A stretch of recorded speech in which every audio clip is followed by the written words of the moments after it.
Dear student, good morning all of you. प्रतियोगिता संसार में आप सभी का स्वागत है। आज का हमारा अध्ययन विषय है बाल विकास एवं शिक्षा शास्त्र और ये हमारा क्लास 1 है और इसमें हम अध्ययन करेंगे उसका सामान्य परिचय, उससे संबंधित जो संकल्पना जिसे हम अवधारणा करते हैं उनका अध्ययन, उनके विशेषताओं का अध्ययन, इन सभी तथ्यों का अध्ययन करेंगे। तो चलिए आज का क्लास स्टार्ट करते हैं। तो सबसे पहले हम अध्ययन करते हैं विकास। विकास एक गतिमान प्रक्रिया है। इसकी प्रकृति प्रवाहमान जल के समान होता है, यानी कि विकास क्या है, ये निरंतर गतिशील रहता है। जैसे जल क्या रहता है, वो एक स्थान से उद्गरित होता है और जब तक समुद्र में जाकर नहीं मिलता तब तक के प्रवाहमान ही रहता है। इस प्रकार से ये क्या है, विकास भी वैसा ही गतिशील है। इसमें बालक का चहुमुखी विकास विभिन्न कारकों के सहयोग से संपन्न होता है। विकास में क्या होता है, एक बालक, एक व्यक्ति का जो विकास होता है उसका संपूर्ण विकास किसके माध्यम से होता है, कुछ कारकों के माध्यम से होता है। कारक का मतलब क्या होता है, कोई भी वह चीज जो उसके विकास में सहायक हो वही क्या कहलाता है, कारक कहलाता है। जैसे कि भूख हो गया या समाज हो गया, समाज के माध्यम से भी आप सीखते हैं। समाज में जो घटनाएं होते हैं उनके माध्यम से, शिक्षक के माध्यम से, स्कूल वगैरह हो गया, ये सभी क्या है, एक कारक है। फिर है विकास की एक प्रक्रिया में रुचि, आदत, दृष्टिकोण, जीवन मूल्य, स्वभाव, व्यक्तित्व, व्यवहार आदि क्या करते हैं, सकारात्मक प्रभाव डालते हैं। यानी कि विकास एक क्या है, प्रक्रिया है, निरंतर गतिशील चलने वाली प्रक्रिया। इसमें क्या होता है, जो रुचि होती है, आदत होते हैं, सोचने समझने की शक्ति, जीवन मूल्य, व्यक्ति की स्वभाव, उसके व्यक्तित्व, उसके व्यवहार, ये सभी क्या करते हैं, उस पर सकारात्मक प्रभाव डालते हैं। ये उसका सामान्य परिचय हो गया। अब हम देखते हैं बाल विकास के संकल्पनात्मक मुद्दे या उसके जो दृष्टिकोण होते हैं उसके बारे में अध्ययन करेंगे, जिसे अवधारणा भी कहते हैं या विचारधारा भी कह सकते हैं। तो बाल विकास के बारे में चलिए, इसके अवधारणा, संकल्पनात्मक मुद्दे वगैरह है, विचारधारा है, इसका अध्ययन करते हैं। फर्स्ट है, जन्म से पूर्व एवं जन्म के बाद से परिपक्व होने तक बालक में होने वाले परिवर्तन की प्रकृति क्या है। ये एक टॉपिक है उसमें, यानी कि जन्म से पूर्व और जन्म के बाद एक बच्चा क्या होता है, जन्म से पूर्व और उसके जन्म के बाद परिपक्व, यानी कि उसकी स्थिति सुदृढ़ होने के तक उसमें जो परिवर्तन की प्रकृति है वह क्या है, इसका अध्ययन इसमें हम करेंगे, यानी कि इसमें सीखेंगे। फिर है, बालक में होने वाले परिवर्तनों का उसकी आयु के साथ किस प्रकार का संबंध होता है। ये एक सेकेंड अवधारणा है या संकल्पना है या विचारधारा है इसमें। यानी कि एक बालक क्या होता है, उसका विकास होता है, तो इसमें क्या होता है, परिवर्तन होता है, और वह किसके आधार पर होता है, उसकी आयु के साथ होता है। कुछ ही परसेंट ऐसे होते हैं जो उसके आयु के साथ उनका किसी कारणवश ग्रोथ रुक जाता है, लेकिन ज़्यादातर जो विकास है वो क्या होता है, आयु के साथ हो जाता है। एक छोटा बच्चा क्या होता है, पढ़ लिख नहीं सकता, लेकिन जैसे ही स्कूल जाने लगता है, थोड़ा बड़ा होते जाता है, इसमें सीखते जाता है, इस प्रकार से। फिर तीसरी विचारधारा या उसकी संकल्पना है, आयु के साथ होने वाले परिवर्तनों की प्रकृति क्या है। यानी कि आयु के साथ जो परिवर्तन हो रहा है, जैसे कि 2 साल के बच्चे की तुलना में 7 साल के बच्चे क्या करते हैं, ज़्यादा तेज से पढ़ते हैं, उनके पास दिमाग, बहुत सोचने समझने की शक्ति थोड़ा ज़्यादा विकसित होती है। तो ये क्या है, उनकी प्रकृति है कि बच्चे क्या है, उस 2 साल के बच्चे से 7 साल के बच्चा क्या है, उनका विकास तीव्र गति से हो रहा है और वो बच्चा सोचने समझने की शक्ति से परिपूर्ण होते जा रहा है। फिर नेक्स्ट टॉपिक है, बालकों में उपयुक्त वर्णित परिवर्तनों के लिए कौन कौन से कारक जिम्मेदार है। यानी कि इस जो विवेचना दिया गया है इसमें इसमें कहा गया है कि जो बालक है उसमें वर्णित जो परिवर्तन है, यानी कि जो परिवर्तन हो रहा है उसमें कौन कौन से कारक जिम्मेदार है। जैसे कि हम पहले कारक देखे, उसके व्यवहार वगैरह देखे हैं जो उसके जिम्मेदार होते हैं उसमें परिवर्तन के। तो इस प्रकार से कौन कौन से कारक है जिसकी वजह से उसमें क्या हुआ, परिवर्तन हुआ। ये फिर है, समय पर बालकों में होने वाले उपयुक्त परिवर्तन उसके व्यक्तित्व व्यवहार को किस प्रकार प्रभावित करते हैं। तो क्या होता है, जैसे जैसे समय बीतता है वैसे वैसे व्यक्तियों में क्या होता है, बदलाव आते जाते हैं। बालक में भी बदलाव आता है। 2 साल के बच्चा 5 साल का हो जाएगा तो वो अच्छा पढ़ना लिखना सीखने जाएगा, स्कूल में जाएगा, इस प्रकार से। तो वो क्या होता है, उसके व्यक्तित्व और व्यवहार दोनों में प्रभावित होता है। फिर है, बालक की आदत, उसकी रुचि, दृष्टिकोण, जीवन मूल्य, स्वभाव तथा उच्च व्यक्तित्व एवं व्यवहार आदि में जन्म के समय से ही सदैव परिवर्तन आते रहते हैं। एक बालक जो जन्म लेता है उसमें क्या होता है, उसका आदत एकदम शांत स्वभाव का रहेगा। वो क्या होगा, खेलता कूदता नहीं है ज़्यादा, क्योंकि उसके हाथ पैर तो अभी बने नहीं होंगे। वो केवल अपनी माँ के पास ही रहता है। इस प्रकार से वो क्या रहेगा, जो बच्चा जन्म लेगा तुरंत वो क्या कर सकेगा, बाकी बच्चों की तरह नहीं होगा। लेकिन जो बड़े बच्चे होते हैं वो क्या करते हैं, उनकी तुलना में खेल कूद करते रहते हैं। कुछ बच्चे अच्छे आदत के होते हैं, कुछ बुरे आदत के होते हैं। इस प्रकार से उनकी रुचि भी अलग अलग होती है। छोटी बच्ची क्या करेगी, केवल उनका काम होता है पीना और सोना। लेकिन बड़े बच्चे क्या करेंगे, खेलेंगे कूदेंगे पढ़ेंगे। इस प्रकार से उनकी दृष्टिकोण भी अलग अलग होंगे। उनके दिमाग, कुछ बच्चे की पढ़ाई में, कुछ बच्चे खेल में। इस प्रकार से उनका जीवन मूल्य, उनका स्वभाव, ये सभी क्या होंगे, सदैव परिवर्तन आते रहेंगे समय के साथ। उनकी विभिन्न आयु वर्ग एवं अवस्था में क्या स्वरूप होता है और उसका परिवर्तन की प्रक्रिया की प्रकृति क्या होती है, ये सभी उससे संबंधित विचारधारा या अवधारणा है, बाल विकास से संबंधित।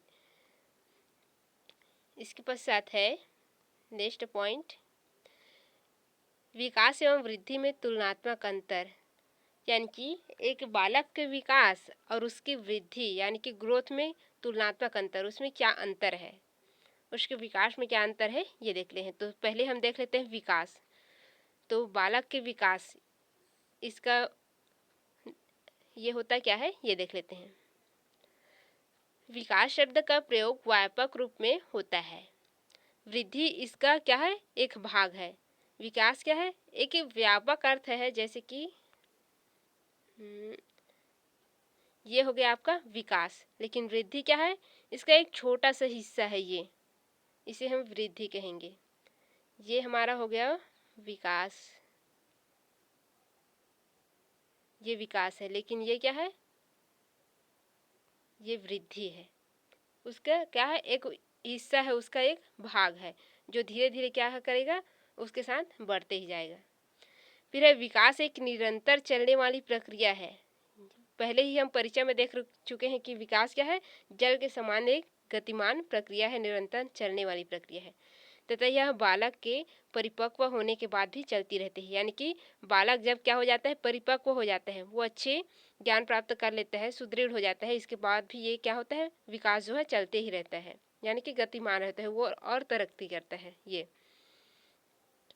फिर है विकास शब्द का प्रयोग जो परिमाणात्मक परिवर्तन है उसके साथ साथ व्यवहारिक परिवर्तन के लिए भी होता है। यानी कि विकास का प्रयोग क्या होता है, प्रयोगात्मक परिवर्तन में भी होगा और व्यवहारिक परिवर्तन में भी उसका संदर्भ लिया जाता है। फिर है वृद्धि।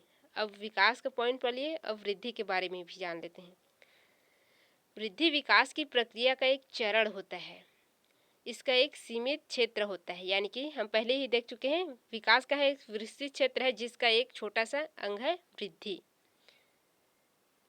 वृद्धि की प्रक्रिया आजीवन नहीं चलती। ये क्या होता है, बालक के परिपक्व होने के साथ ही यह क्या होता है, रुक जाता है। यानी कि ग्रोथ, एक बालक क्या हो जाता है, 20 साल 22 साल 25 साल के अंतर्गत क्या होता है, उसका वृद्धि होता है, उसका ग्रोथ होता है। इसके बाद क्या हो जाता है, बालक का उसका ग्रोथ रुक जाता है। जैसे कि एक हिसाब से देखें तो लगभग 20-22 साल के एज के बाद क्या हो जाता है, उन लोगों की जो हाइट है वो बढ़ना कम हो जाता है। यानी कि हाइट जो है एक व्यक्तित्व में आके रुक जाता है, इस प्रकार से उसका विकास रुक जाता है।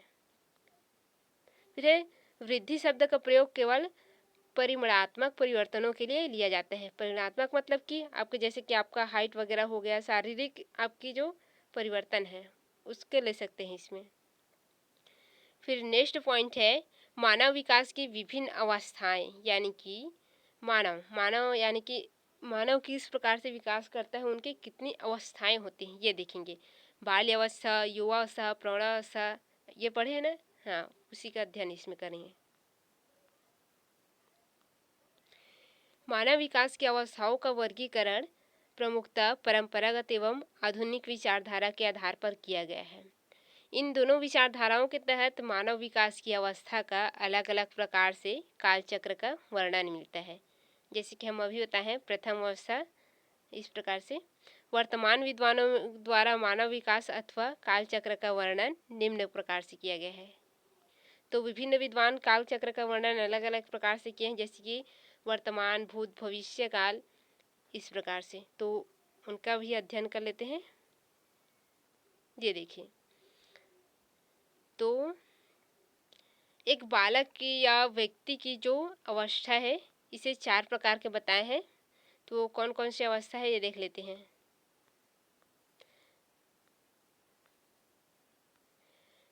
फर्स्ट है शैशवावस्था, ये महत्वपूर्ण है, ये क्वेश्चन आता ही आता है, इसमें से एक टॉपिक है। शैशवावस्था ये जन्म से लेकर 6 वर्ष तक के इसमें आता है। फिर है बाल्यावस्था, इसमें 6 से 12 वर्ष तक के बच्चे को सम्मिलित करते हैं। फिर है किशोरावस्था, इसमें 12 से 18 वर्ष, और जो वयस्क अवस्था है उसमें 18 वर्ष से पूरा मृत्यु तक के इसमें बांटा गया है। इसमें यानी कि इसमें 4 अवस्था बताया गया है, जिसमें शिशु अवस्था, बाल्यावस्था, किशोर अवस्था और वयस्क आते हैं। तो इसमें से एक क्वेश्चन बनता है, यहाँ से याद कर लेंगे। फिर है शिशु अवस्था की विशेषता, जिसे शैशव अवस्था भी कहते हैं। तो इसकी विशेषता देख लेते हैं। तो इसके सबसे प्रमुख ऐसा होता है ये कि जन्म से लेकर 6 वर्ष तक की ये अवस्था को माना जाता है, शैशव अवस्था कहते हैं। ये 0 से 6 वर्ष तक की अवस्था इसके अंतर्गत आता है। यह मानव विकास की दूसरी अवस्था है। पहली अवस्था गर्भकाल में होता है, जिसमें शरीर पूर्णतः क्या होता है, बनता है, और शैशव अवस्था में उसका क्या होता है, विकास होता है। तो ये याद रखेंगे कि जो शैशव अवस्था है ये मानव विकास की कौन सी अवस्था है ये पूछेंगे, तो यहाँ पर आएगा मानव विकास की दूसरी अवस्था है, ये याद रखेंगे। इसके पश्चात है उनकी महत्वपूर्ण विशेषताएं हैं, ये देखेंगे कौन कौन सी विशेषताएं हैं। शैशव अवस्था के प्रथम 3 वर्ष में शिशु का शारीरिक विकास काफ़ी तीव्रता से होता है। यानी कि जो शिशु अवस्था है 0 से 6 वर्ष तक की, इसमें क्या होता है, प्रथम जो 3 वर्ष है उसमें उसका विकास बहुत तीव्र गति से होता है। उसके भार एवं लंबाई में वृद्धि होती है। 3 वर्षों के बाद विकास की गति क्या होती है, थोड़ी धीमी हो जाती है। इसकी इंद्रियां, उसके आंतरिक अंगों, मांसपेशियों आदि का क्रमिक विकास होता है, यानी कि क्रमवार विकास होता है। ये फर्स्ट विशेषता हो गया। फिर सेकेंड विशेषता है शिशु की मानसिक क्रियाओं यथा जैसे कि ध्यान, स्मृति, कल्पना, संवेदना, प्रत्यक्षीकरण आदि के विकास में पर्याप्त तीव्रता होती है।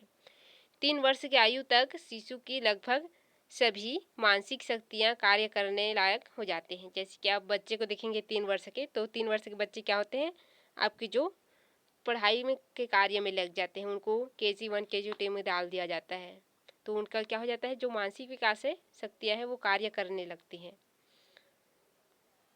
फिर शिशु में जिज्ञासा की प्रवृत्ति जो है पर्याप्त मात्रा में होती है। जो शिशु अवस्था के बच्चे होते हैं उनमें क्या होती है, जिज्ञासा बहुत तीव्र गति से होती है। वो हर एक बात को जानना चाहते हैं, माँ से पूछते हैं, अपने पापा से पूछते हैं ये क्या है, किस लिए हो रहा है, इस प्रकार से वो लोग पूछते ही रहते हैं। वह अपने खिलौने का विभिन्न प्रकार से प्रयोग करते हैं। वह उसे फर्श में फेंकता है, उसको क्या करता है, फर्श में फेंकता है, उसको चलाता है, भगाता है, इस प्रकार से। फिर उसको भागों को अलग अलग कर देता है। वह ऐसा करके खिलौनों को विभिन्न प्रकार से जांचता है, उसको तोड़ देता है कभी कभी, फिर उसको जोड़ने का प्रयास करता है, इस प्रकार से।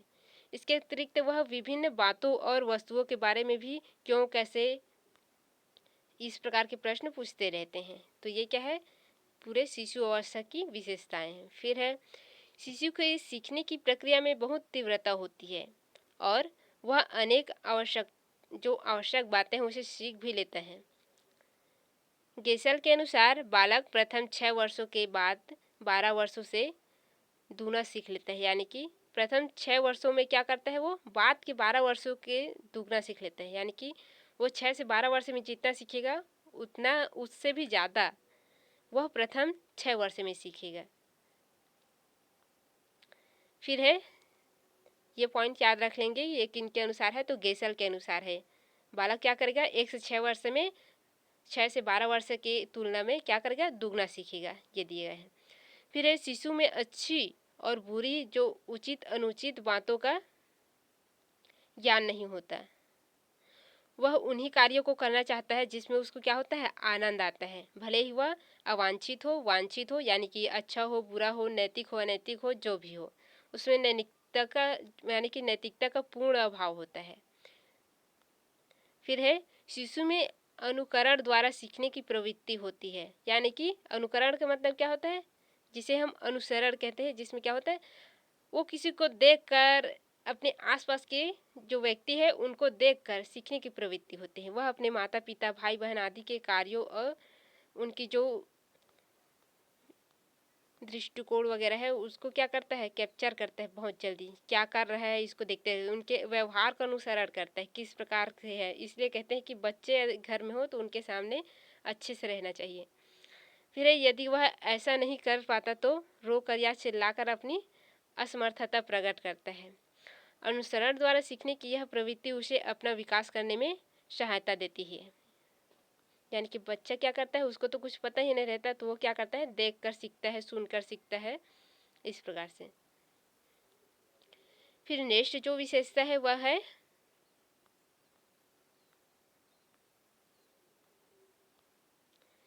शैशवावस्था के अंतिम वर्षों में शिशु में सामाजिक भावना का विकास हो जाता है।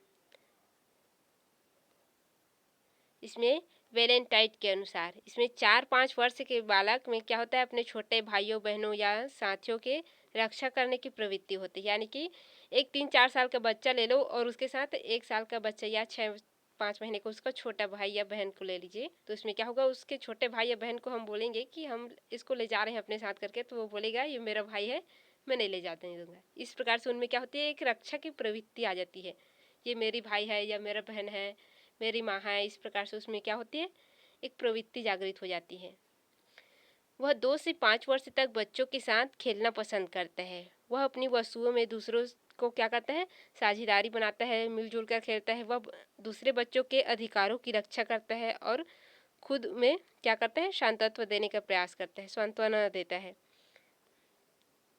ये हो गया उनकी विशेषता। इसके बाद है सेकेंड अवस्था। शिशु अवस्था के बाद सस्य अवस्था में क्या होता है, शिक्षा का स्वरूप। अब उसकी जो ये क्या है, सेकेंड अवस्था है, गर्भ में क्या होता है, प्रथम अवस्था होता है उसका, ये सेकेंड अवस्था है, शिशु अवस्था। तो इसमें शिक्षा का क्या होता है, विकास होने लगता है। तो शिक्षा का विकास भी देख लेते हैं इसमें। शिशु अवस्था में शिक्षा का आयोजन निम्नांकित तरह से किया जाना चाहिए। जो शिशु अवस्था है उसमें शिक्षा का आयोजन, जैसे कि 3 वर्ष के बच्चे को क्या करते हैं, स्कूल में डाल दिया जाता है, KG 1 KG 2 में। इस प्रकार से उसके शिक्षा की व्यवस्था किस प्रकार से होना चाहिए इसको दर्शाया गया है यहाँ पर। शिशु अपने विकास के लिए शांत, स्वास्थ्य एवं सुरक्षित वातावरण चाहता है ताकि उनका विकास क्या हो सके, तीव्र गति से हो सके। अतः घर और विद्यालय में उसे उचित प्रकार का वातावरण प्रदान किया जाना चाहिए। यह उनके शिक्षा के लिए एक निश्चित योजना है। फिर शैशव अवस्था के अंतिम भाग में शिशु दूसरे बालकों के साथ मिलता जुलता और खेलना पसंद करता है। जैसे कि इसमें 6 वर्ष तक के है तो बच्चा क्या करेगा, 5-6 साल का बच्चा जो रहेगा वो अपने साथियों के साथ, अपनी उम्र के साथियों के साथ खेलना, मिलना जुलना ये ज़्यादा पसंद करता है। अतः इनकी बातों का असर दिया जाना चाहिए ताकि उनमें सामाजिक भावना का विकास हो सके। फिर नेक्स्ट जो पॉइंट है इसमें, शिशु में आत्म प्रदर्शन की भावना होती है, अतः उसे ऐसे कार्य करने का अवसर दिया जाना चाहिए जिसके द्वारा वह अपनी इस भावना को व्यक्त कर सके। यानी कि अपनी भावना को प्रदर्शित करने की क्षमता का विकास कर सके, इसलिए उनको क्या दिया जाना चाहिए, अवसर दिया जाना चाहिए। इससे क्या होगा, उसमें विकास होगा। फिर है शिशु अपनी आवश्यकताओं की पूर्ति के लिए दूसरे पर निर्भर रहता है, क्योंकि वो क्या करता है, वो कर्मशील नहीं है, आश्रित है। उसके माता पिता और शिक्षक को उसकी इस असहाय स्थिति के लाभ नहीं उठाना चाहिए। अतः उन्हें डांटना या पीटना नहीं चाहिए, न उसे भय या क्रोध दिखाना चाहिए। उसके साथ हमेशा प्रेम से व्यवहार करना चाहिए। उसको शिष्टाचार, सहानुभूति व्यवहार के साथ क्या करना चाहिए, सिखाना चाहिए। इससे क्या होता है, बच्चे जल्दी सीखते हैं। बच्चों के साथ बच्चे की तरह पेश आओ और उनको सभी बातों को इस प्रकार से व्यक्त करो कि उनको खेल ही लगे, जिसमें क्या होता है, बच्चा आप अपना काम भी पूरा कर लेंगे और बच्चा सीख भी जाएगा इस प्रकार से। और डांटेंगे डपटेंगे तो क्या होगा, केवल क्रोधित होगा या उसके दिमाग में विकार पैदा होता है, उसका विकास नहीं हो पाता सही तरीके से। ये उनकी शिक्षा की प्रवृत्तियां हैं। फिर है शिशु के व्यवहार का आधार उसकी मूल प्रवृत्तियां होती है, अतः उनका दमन न करके सभी संभव विधियों से प्रोत्साहन दिया जाना चाहिए। यानी कि शिशु के व्यवहार का एक आधार क्या होता है, उनकी मूल प्रवृत्तियाँ। यदि बालक खेल में रुचि रखता है तो उनको इसमें क्या करना चाहिए, प्रोत्साहन देना चाहिए आगे बढ़ने के लिए। तो इसमें क्या होता है, उसके व्यवहार में क्या होगा, और भी परिवर्तन आएगा। अतः उनका दमन न करके उनमें क्या किया जाना, प्रोत्साहन दिया जाना चाहिए। उसके अनेक प्रकार की क्या दिया जाना चाहिए, जैसे कि खेल में अच्छे प्रतिभागी है वो, तो उसको कुछ न कुछ प्रकार के उसको प्रोत्साहन दे, ताकि वो क्या करे, और भी आगे बढ़ने का प्रयास करे, न कि उसको डांट डपट कर किसी और चीज़ के करने के लिए बाध्य न करें। इसके कारण यह है कि दमन करने से शिशु का विकास क्या हो जाता है, अवरुद्ध हो जाता है। यही एक कारण है। फिर नेक्स्ट जो टॉपिक है इसका यह है, शिशुओं में मानसिक क्रियाओं की तीव्रता होती है, अतः उसे सोचने विचारने से अधिक अवसर दिए जाने चाहिए। यानी कि जो शिशु होता है उनके विकास के लिए क्या करना चाहिए, उनको सोच विचार करने की थोड़ी अवसर देना चाहिए। हम क्या करते हैं, तुरंत निर्णय ले देते हैं कि बाहर नहीं जाना है मतलब नहीं जाना है, लेकिन उनको थोड़ा सा समय तो देना चाहिए। हम अपनी बात को रखें, इसके बाद उसको थोड़ा समय दें सोचने विचारने का। यदि बाहर जाना चाहता है तो जाने दें, वो खुद सोचने समझने का अवसर आ जाएगा, इसके बाद वो खुद समझ जाएगा। फिर है, शिशु कल्पना जगत में विचरण करता है और उसी को वास्तविक संसार समझता है, अतः उसे ऐसे विषयों की शिक्षा दी जानी चाहिए जो उसे वास्तविकता के निकट लाए। यानी कि एक शिशु में क्या होता है, वो विभिन्न प्रकार की कल्पना करते रहते हैं, मैं ऐसे पढ़ूंगा, ऐसा बनूंगा बड़े होकर। तो उसको क्या करना चाहिए, जो सोचता है उसी प्रकार की शिक्षा दीजिए उसे। जो बनना चाहता हूँ बोलता है, उसी प्रकार के उसके लिए उसी समय से तैयारी करना स्टार्ट कर दीजिए। जो चाहता है वो, जैसे कि एक बच्चा क्या बोलता है, मैं डॉक्टर बनूंगा, आगे बढ़कर ऐसा ऐसा करूंगा, तो उसके लिए उसी प्रकार की उसकी व्यवस्था कीजिए छोटे से ही, ताकि वो सीखता जाए इस प्रकार से। इसमें जो मॉन्टेसरी पद्धति है, मरिया मॉन्टेसरी ने दिया था शिक्षण की विधि ये।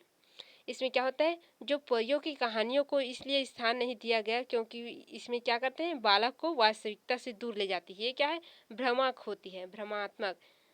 इसलिए परियों से दूर, ये जो कार्टून वगैरह है इनसे बच्चों को दूर रखना चाहिए और उनको कुछ व्यवहारिक के अंतर्गत लेके आना चाहिए।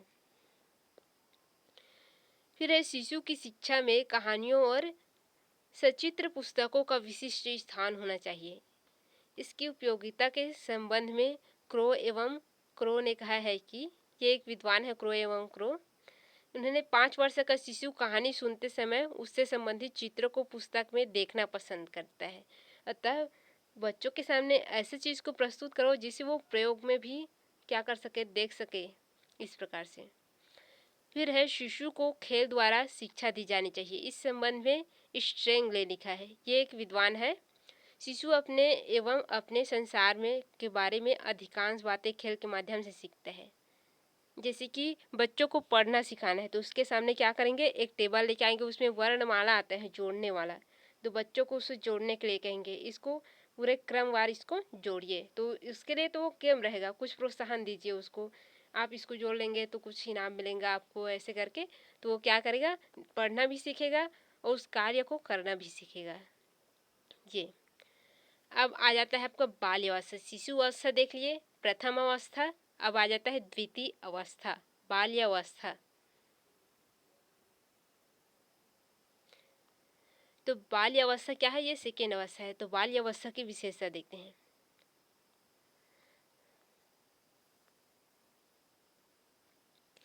बाल्य अवस्था को मुख्यतः 2 चरणों में बांटा जा सकता है। प्रथम चरण है 6 से 9 वर्ष तक के और द्वितीय चरण है 9 से 12 वर्ष तक के।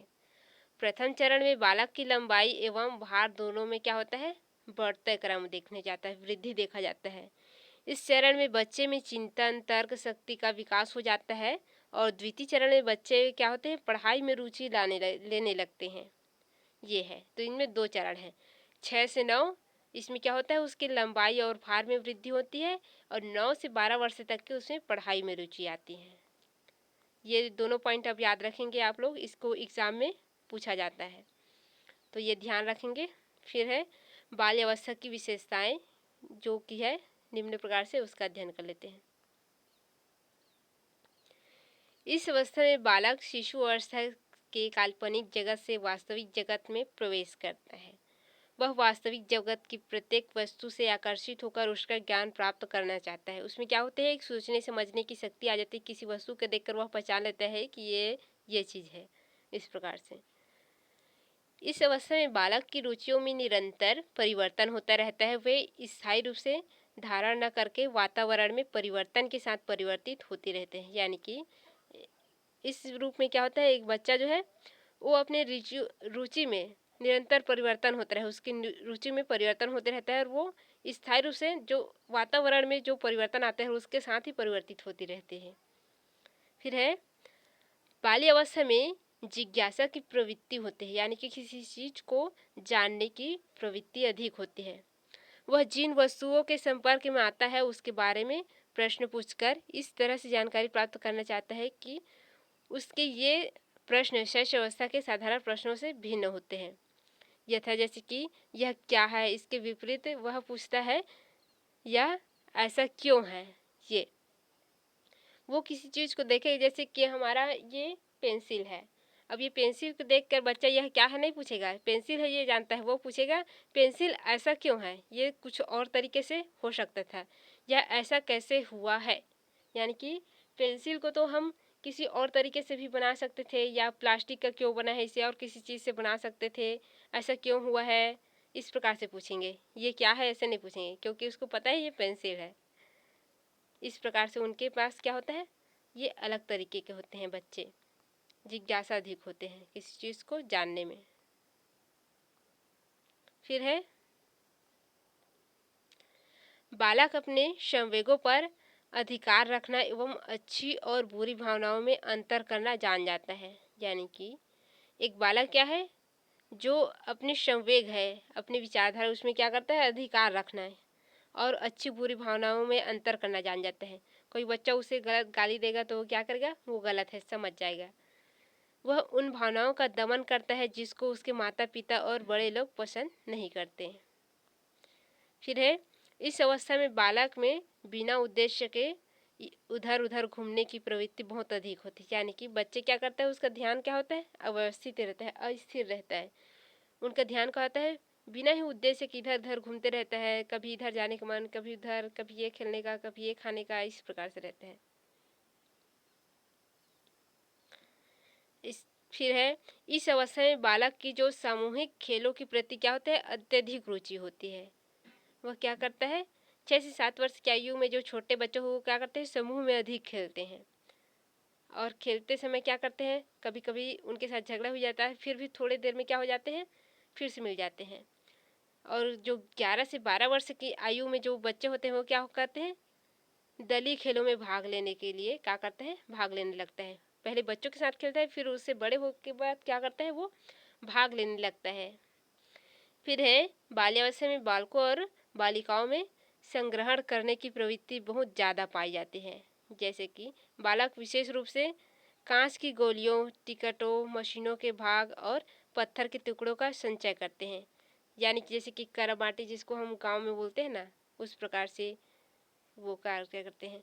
बालिकाओं में चित्रों, खिलौनों, गुड़िया, कपड़े, इन सभी को क्या करते हैं, संग्रहण करने की प्रवृत्ति होती है। इस प्रकार से गुल्ली डंडा वगैरह हो गया, बॉल क्रिकेट हो गया, इन सब को संग्रहण करते हैं, वो लोग खेलते हैं। इसलिए फिर शैशवावस्था में बालक का व्यक्तित्व अंतर्मुखी होता है, क्योंकि वह क्या करता है, एकांत प्रिय और केवल अपने में क्या होता है, रुचि लेने वाला होता है।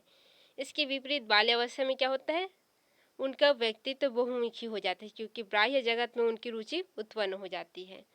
एक शैशव अवस्था में क्या होता है, प्रथम अवस्था है, बालक व्यक्तित्व अंतर्मुखी नहीं होता, वो अपने अंदर की बातों को ही एकाग्रचित होकर सोचती है, अपने कामों को करते रहते हैं। लेकिन जब वो बड़ा हो जाता है, शैशव अवस्था में आ जाता है, तो उसे बाह्य जगत में क्या होता है, उसका दिमाग उसमें रुचि लेने लगता है, इधर क्या हो रहा है, क्यों हो रहा है, मुझे भी जाना चाहिए उधर, इस प्रकार से। अतः वह अन्य व्यक्तियों, वस्तुओं और कार्यों का अधिक से अधिक परिचय प्राप्त करना चाहता है।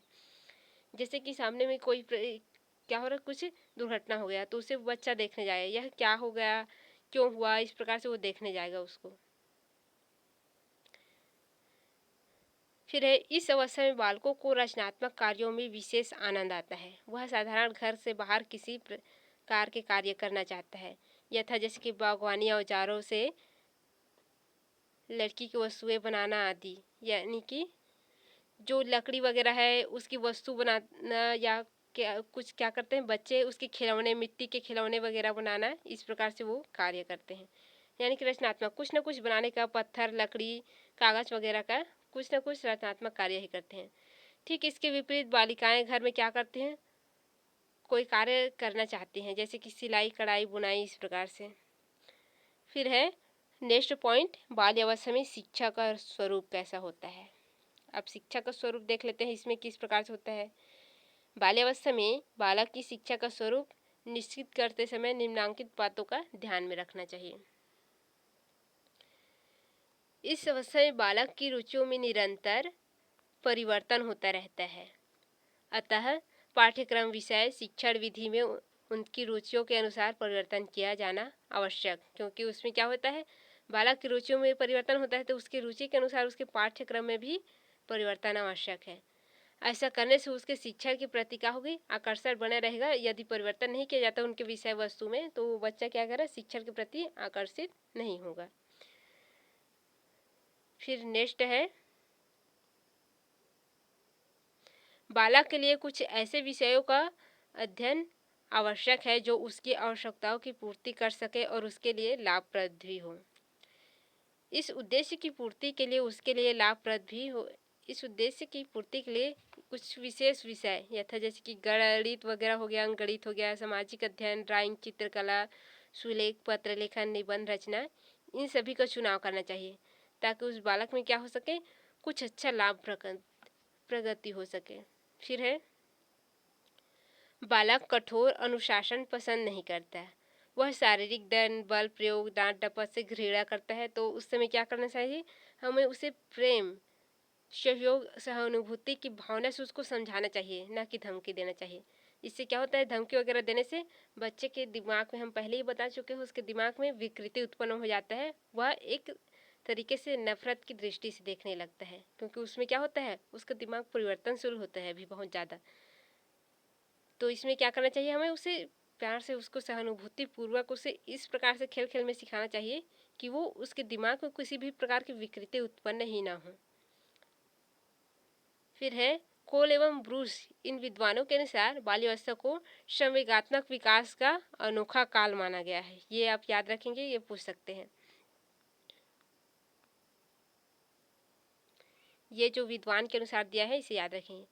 यह विकास तभी संभव है जब बालक के संवेगों का दमन न किया जाए, क्योंकि ऐसा करने से उनके हीन भावना ग्रंथियों का क्या होता है, निर्माण हो जाता है। हीन भावना का जैसे कि आपको हम अभी भी बताएं, विकार भावना जो होता है, घृणा की भावना, किसी चीज़ को क्या करना, उसको ग्रहण न करने की भावना, इस प्रकार से उसमें क्या होता है, हीन भावना क्या होता है, उस ग्रंथि का विकास हो जाता है।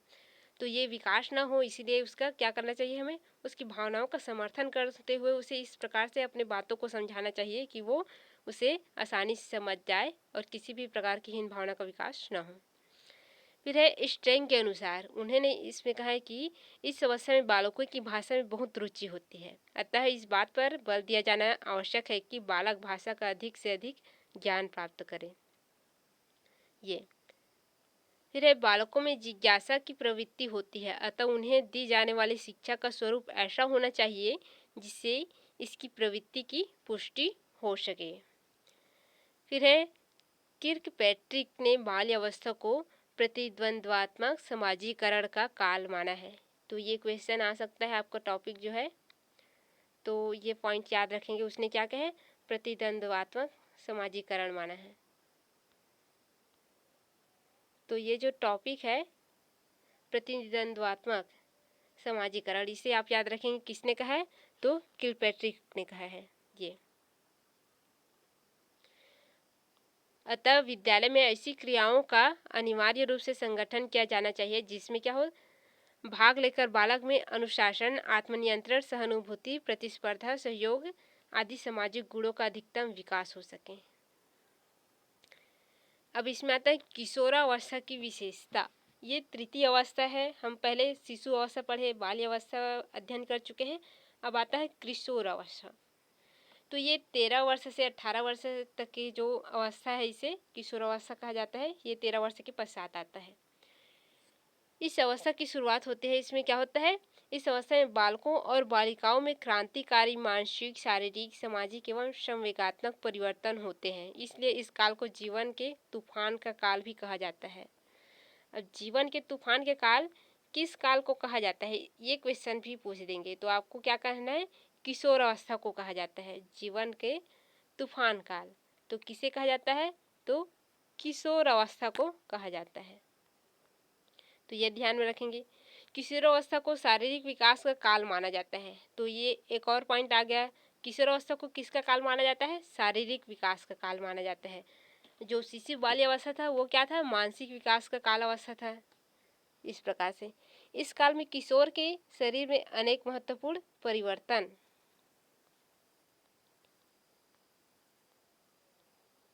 होते हैं, जैसे कि भार, लंबाई, तीव्रता वृद्धि, मांसपेशी, शारीरिक ढांचे में दृढ़ता, किशोर में दाढ़ी, मुचकी, रोम वालियों की, किशोरियों में प्रथम मासिक स्राव के दर्शन।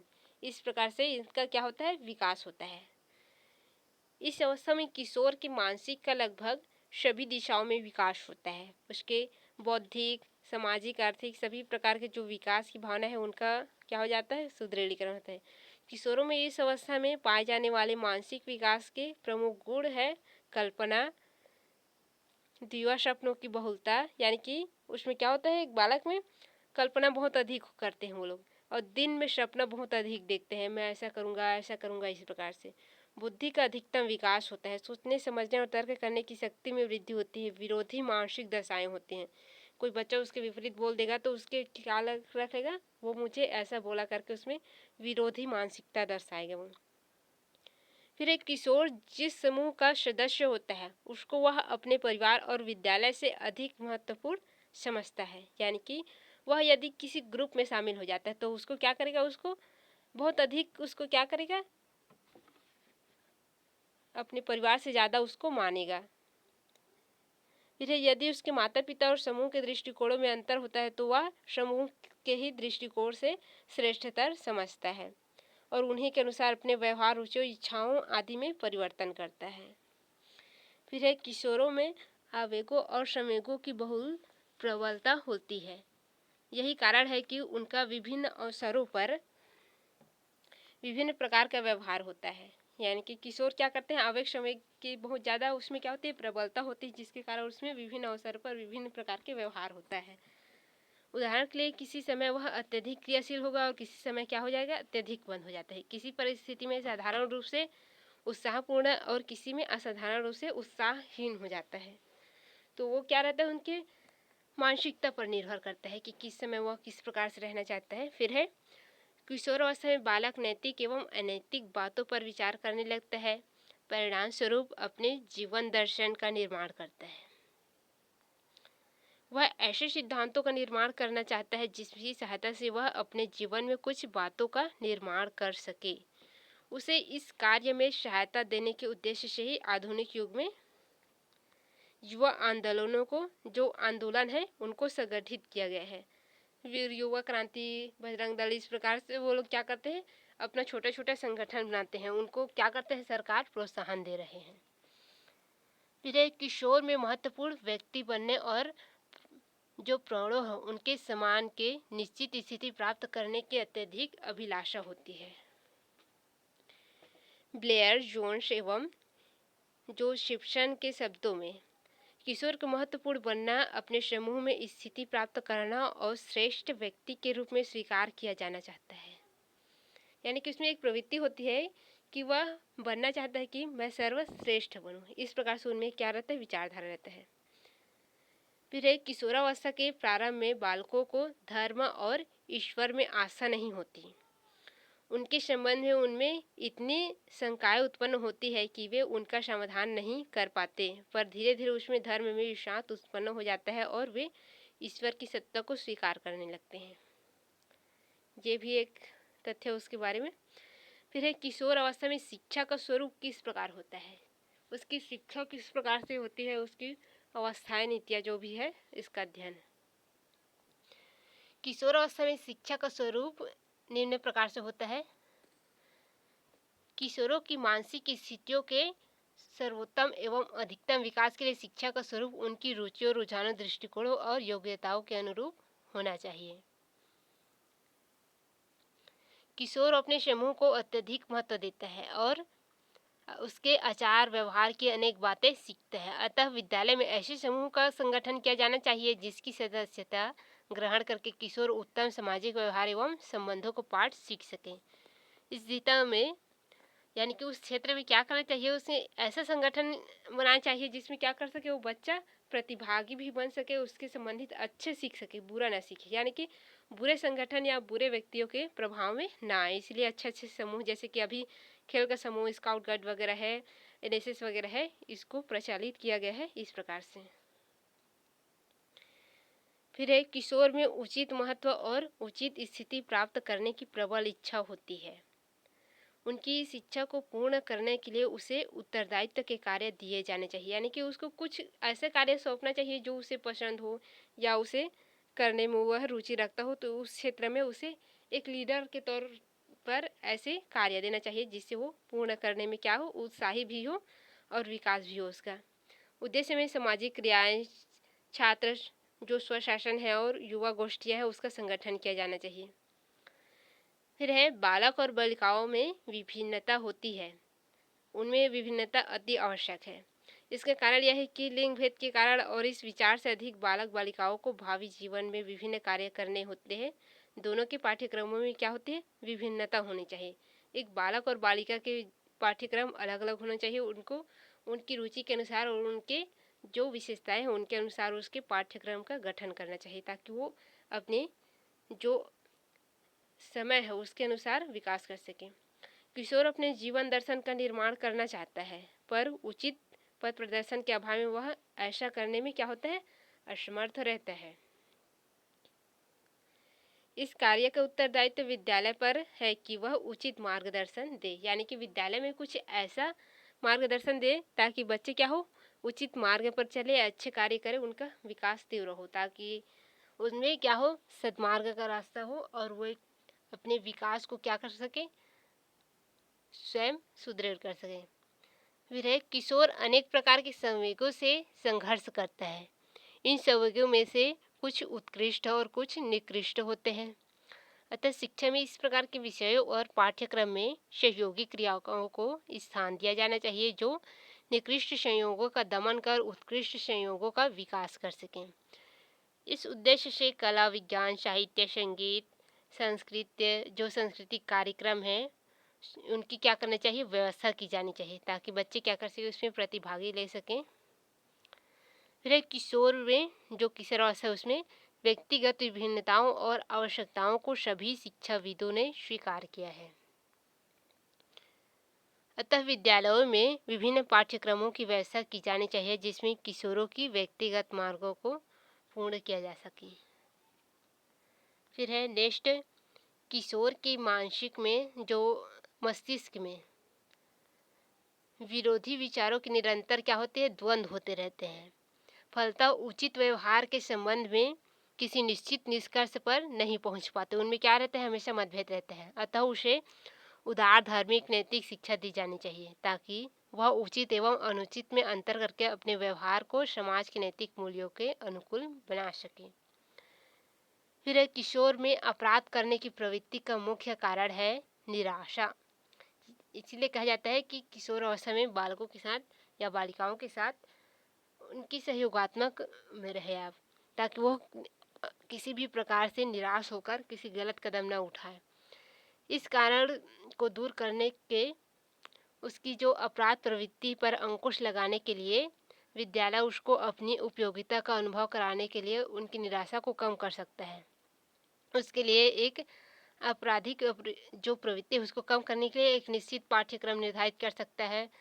इस प्रकार से उसका निवारण हो सकता है। फिर है ये आपके कंप्लीट जो विशेषता वगैरह है उसका समान या जो अध्ययन है ये हम कर चुके हैं और यहाँ से लगभग 4-5 क्वेश्चन टॉपिक ऐसे हैं जो क्वेश्चन आने लायक हैं। फिर हम कल के क्लास में देखेंगे बाल विकास के सिद्धांत। तो आज के लिए धन्यवाद। यदि किसी भी प्रकार की समस्या आती है तो कमेंट जरूर करेंगे।